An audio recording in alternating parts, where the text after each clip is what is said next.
നഗര റോഡ് നവീകരണത്തിന് ശേഷം SNDP junction സമീപത്തെ അപകട വളവിൽ ഉണ്ടായത് നിരവധി അപകടങ്ങൾ.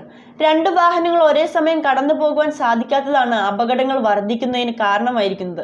അധികൃതർ നിരവധി പരിശോധനകൾ നടത്തിയെങ്കിലും യാതൊരു പരിഹാരവും ഇതുവരെ ഉണ്ടായിട്ടില്ല. മൂവാറ്റുപുഴ നഗര റോഡ് വികസനം പൂർത്തിയായെങ്കിലും അപകടങ്ങൾക്ക് യാതൊരു കുറവുമില്ലാത്ത സാഹചര്യമാണുള്ളത്.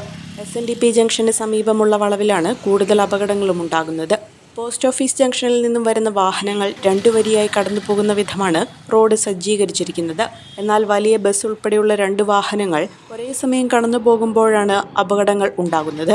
രണ്ടു വലിയ വാഹനങ്ങൾക്ക് ഒരേ സമയം രണ്ട് വരികളിലായി കടന്നു പോകുന്നതിനുള്ള വീതി റോഡിനില്ലാത്തതാണ് ഇത്തരത്തിൽ ഇവിടെ അപകടങ്ങൾ ഉണ്ടാകാൻ കാരണം. വാഹനങ്ങൾ തമ്മിൽ ഉരസുമ്പോൾ ഉടമകൾ തമ്മിൽ വാക്തർക്കവും കയ്യേറ്റവും ഉണ്ടാകുന്നതും പതിവാണ്. ആയിരക്കണക്കിന് വാഹനങ്ങൾ കടന്നു പോകുന്ന റോഡായിട്ടും ഇത്തരത്തിലുള്ള അപകടങ്ങൾ ഉണ്ടാകുമ്പോൾ വലിയ ഗതാഗതക്കുരുക്കാണ് നഗരത്തിലുടനീളം അനുഭവപ്പെടുന്നത്. ദിവസങ്ങൾക്ക് മുൻപ് നിയന്ത്രണം വിട്ട് തടിലോറി റോഡിലെ മീഡിയനും കടന്ന് എതിർവശത്തെ കൈവരിയിലിടിച്ചാണ് നിന്നത്.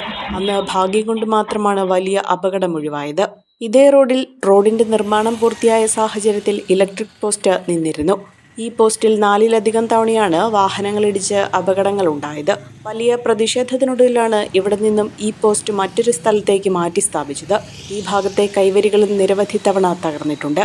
ഇത്തരത്തിൽ നിരവധി അപകടങ്ങൾ ഉണ്ടായിട്ടും ഈ സ്ഥലത്ത് കൃത്യമായ ശാശ്വത പരിഹാരം കണ്ടെത്തുന്നതിന് അധികൃതർക്ക് കഴിഞ്ഞിട്ടില്ല.